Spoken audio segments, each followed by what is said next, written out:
Hi friends, welcome to Sandhya Kutti channel. இன்னைக்கு நம்ம Sandhya Kutti channel மூலமா ஒரு சூப்பரான KFC chicken எப்படி செய்யறதுன்னு சொல்லிட்டு பார்க்கலாங்க. அதுக்கு ஒரு மிக்சிங் பவுல் ஒன்று வச்சுக்கிட்டேன். அரை கப் அளவுக்கு நம்ம தயிர் வந்து சேர்த்துக்கலாம். நான் வந்து கெட்டியான தயிர் வந்து சேர்த்துருக்கேன். சேர்த்துட்டு இது கூட 2 முட்டையை வந்து உடைச்சிட்டு நம்ம சேர்த்துக்கலாங்க.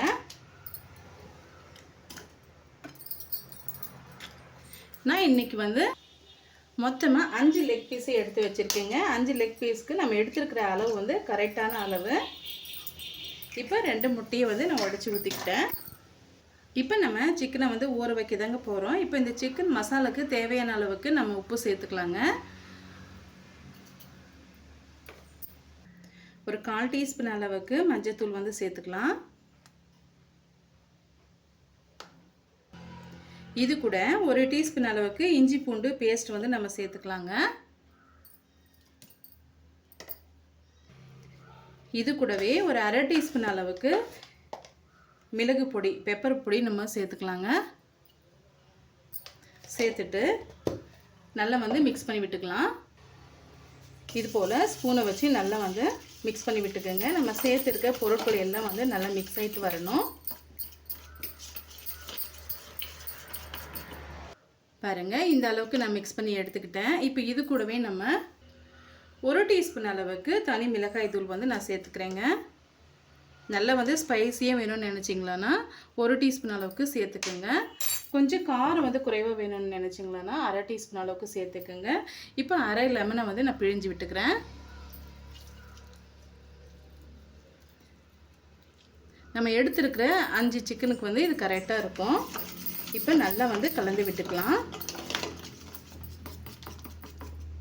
பாருங்கள், இந்த அளவுக்கு நான் மிக்ஸ் பண்ணி எடுத்துக்கிட்டேன். இப்போ நம்ம வாஷ் பண்ணி வச்சுருக்க சிக்கன் பீஸுகளை நம்ம சேர்த்து விட்டுடலாங்க. நீங்கள் தோலோட அப்படி இல்லைன்னா தோல் இல்லாமையும் நீங்கள் சேர்த்துக்கலாம். பாருங்கள், இது போல் நான் சின்ன சின்ன பீஸுகளை அங்கங்கே வந்து நான் கட் பண்ணி வச்சுருக்கேன். மசாலாலாம் நல்லா வந்து இதில் கோட்டிங் ஆகணுன்றதுனால.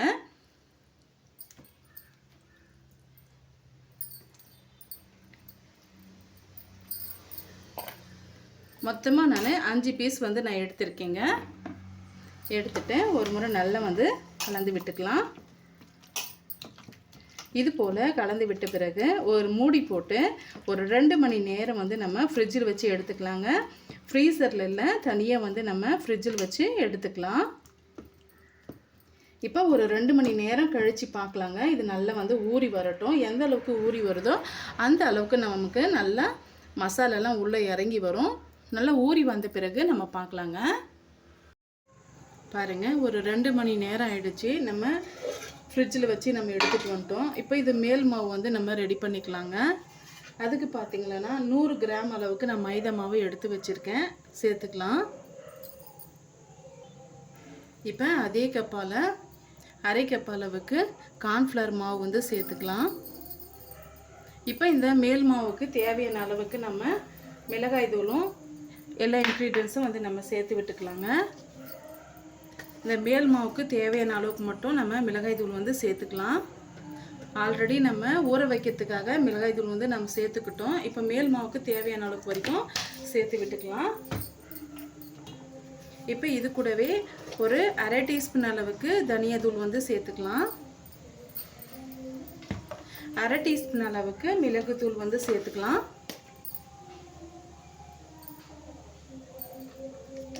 இந்த மேல் மாவுக்கு தேவையான அளவுக்கு உப்பு சேர்த்துக்கலாங்க. பாருங்கள், இந்த அளவுக்கு நான் சால்ட்டு சேர்த்துக்கிறேன். சேர்த்துட்டு ஒரு முறை நல்லா வந்து கலந்து விட்டுக்கலாம். பாருங்கள், நல்லா வந்து கலந்து விட்ட பிறகு இப்போ நம்ம ஊற வச்சுருக்க சிக்கன் பீஸுகளை நம்ம இதோட கலந்து விட்டுக்கலாம். நல்லா வந்து ப்ராப்பராக வந்து கலந்து விட்டுக்குங்க. ஏன்னா இல்லை ஒரே இடத்துல வந்து நம்ம சேர்த்துருக்க மசாலா வந்து அப்படியே நின்றுடும்.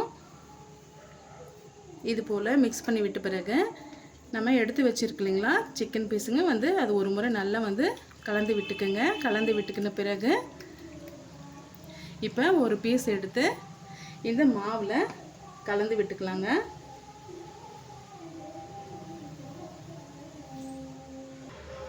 பாருங்கள், இது போல் நல்லா வந்து எல்லா தாவுலையும் மாவு வந்து நல்லா ஸ்ப்ரெட் ஆகிற மாதிரி கலந்து விட்டுக்குங்க.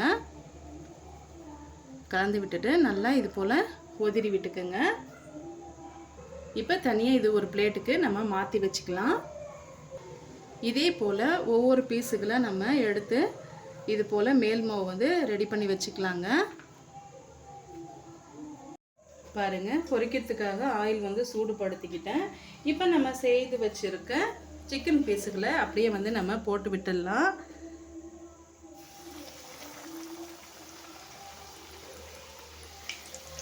ஃபஸ்ட்டு வந்து நான் 3 பீஸுகளை வந்து போட்டு விட்டுக்கிறேங்க. நீங்கள் 2 கோட்டாவும் சேர்த்து எடுத்துக்கலாம். இன்றைக்கி பார்த்தீங்கன்னா நான் ஒரே ஒரு கோட் தான் போட்டு எடுத்துருக்கேன். இது நம்ம எப்படியும் எந்த ஒரு டிஸ்டர்பும் பண்ணக்கூடாதுங்க. ஒரு 2 மினிட்ஸ் கழித்து நம்ம திருப்பி விட்டுக்கலாம். பாருங்கள், ஒரு 2 மினிட்ஸ் ஆகிடுச்சு. இப்போ நம்ம திருப்பி விட்டுக்கலாங்க. இப்போ மீடியமான ஹீட்டில் இருக்கட்டும். அப்போ தான் வந்து உள்ளே இருக்கிற சிக்கன் வந்து நல்லா வெந்து வரும். ஹை ஃப்ளேமில் வச்சிங்கன்னா மேல் மாவு மட்டும் வெந்துட்டு உள்ளே இருக்கிற சிக்கன் பீஸுகள் வந்து வேகாமல் இருக்குங்க. அதனால் மீடியமான ஹீட்லேயே வச்சுக்கலாம். நல்லா வெந்து வந்த பிறகு நான் காமிக்கிறேன். பாருங்கள், நல்லாவே வெந்து வந்துடுச்சு. இப்போ நம்ம எடுத்துக்கலாம். இடையிடையே நீங்கள் திருப்பி போட்டு எடுத்துக்கணுங்க. அப்போ தான் வந்து எல்லா சைடும் நல்லா ஒரே ஈவனாக நல்லா வெந்து வரும். பாருங்கள், சூப்பராக நம்ம சிக்கன் வந்து வெந்து வந்துடுச்சு. இப்போ நம்ம எடுத்துக்கலாங்க.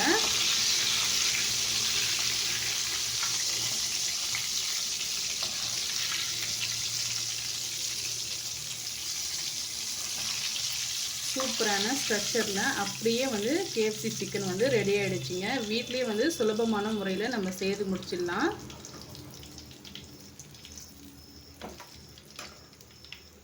இப்போ வந்து நம்ம நெக்ஸ்ட் பீஸும் போட்டுட்டு பார்க்கலாங்க. பாருங்கள், நெக்ஸ்ட் பீஸும் நம்ம போட்டு எடுத்துக்கிட்டோம். நல்லா சூப்பராகவே வெந்து வந்துடுச்சு. இப்போ நம்ம எடுத்துடலாம்.